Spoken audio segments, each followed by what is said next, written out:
ध्यान देने एक बात है यहाँ कि 92वें संविधान संशोधन 2003 के द्वारा भारतीय संविधान में 4 नए भाषाएं बोडो, डोगरी, मैथिली, संथाली को जोड़ा गया था।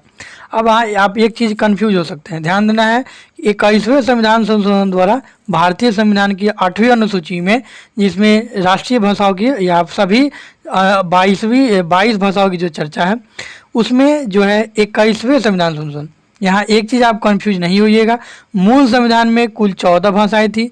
21वें संविधान संशोधन के द्वारा एक नई भाषा सिंधी को जोड़ा गया था। कौन सी भाषा? सिंधी को जोड़ा गया था 21वें संविधान के संशोधन के द्वारा।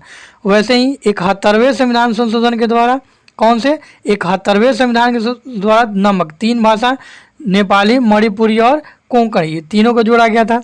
92वें संविधान संशोधन 2003 के द्वारा बोडो, डोगरी, मैथिली, संथाली को जोड़ा गया था। तो यहाँ से कंफ्यूज नहीं होइएगा।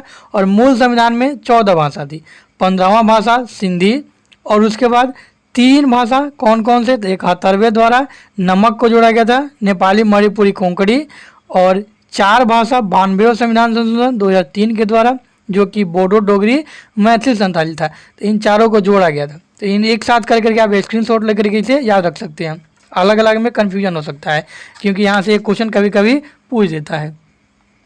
92 के बाद अगला संविधान संशोधन है 97वां संविधान संशोधन। और 97वां संविधान संशोधन बहुत ज़्यादा इम्पोर्टेंट तो नहीं है, लेकिन याद कर लीजिएगा। 97वां संविधान संशोधन 2011 में किया गया था, और इसके तहत सहकारी समितियों को संवैधानिक दर्जा दिया गया था।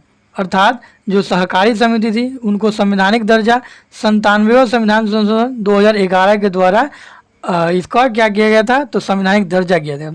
यहीं सहकारी समिति जो 97वां संविधान संशोधन द्वारा इसे संवैधानिक दर्जा दिया गया था, इस ईयर अर्थात 2021-22 में इसे एक नया मंत्रालय बनाया गया है, सहकारिता मंत्रालय, जिसके अध्यक्ष गृह मंत्री होते हैं, अर्थात अमित शाह जी हैं।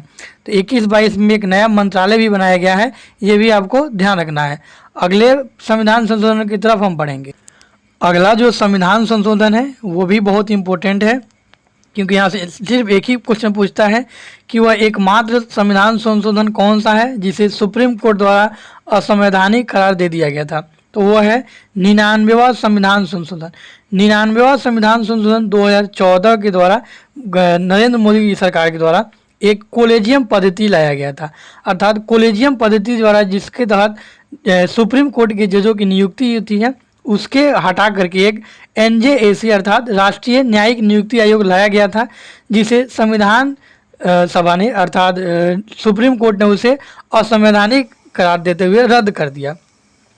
अर्थात बात यह है कि 99वां संविधान संशोधन 2014 के द्वारा जो सुप्रीम कोर्ट में कोलेजियम पद्धति है, इसके जगह पे राष्ट्रीय न्यायिक नियुक्ति आयोग, नेशनल जुडिशियल अपॉइंटमेंट कमीशन लाने की बात की गई थी, जिसे सुप्रीम कोर्ट ने असंवैधानिक करते हुए रद्द कर दिया गया था। तो यह एकमात्र संविधान संशोधन है जिसे सुप्रीम कोर्ट द्वारा रद्द कर दिया गया है, अर्थात या असंवैधानिक कर दिया गया है। तो वह कौन सा है? 99वां संविधान संशोधन। किसके द्वारा लाया गया था? तो नरेंद्र मोदी की सरकार के द्वारा। ध्यान रखना है, यह एकमात्र संविधान संशोधन है जिसे रद्द कर दिया गया है। अगर यह लागू हो जाता तो बहुत ही एक विकट परिस्थिति हो सकती थी, या भारत के लोकतंत्र के लिए यह बहुत ही खतरा हो सकता था, क्योंकि जब कार्यपालिका वाले ही न्यायपालिका की नियुक्ति करते तो फिर एक दूसरे से वे स्वतंत्र नहीं रह पाते, और सभी जो सुप्रीम कोर्ट के फैसले होते हैं वो सरकार के पक्ष में चले जाते। इसलिए यह रद्द किया जाना बहुत ही एक तरह से उचित कहा जाएगा। तो जो NJAC है, ये शॉर्ट फॉर्म है किसका? नेशनल जुडिशियल अपॉइंटमेंट कमीशन, अर्थात राष्ट्रीय न्यायिक नियुक्ति आयोग, और इसे 99वां संविधान संशोधन द्वारा ऐड किया गया था, लेकिन इसे सुप्रीम कोर्ट द्वारा असंवैधानिक करार दे दिया गया।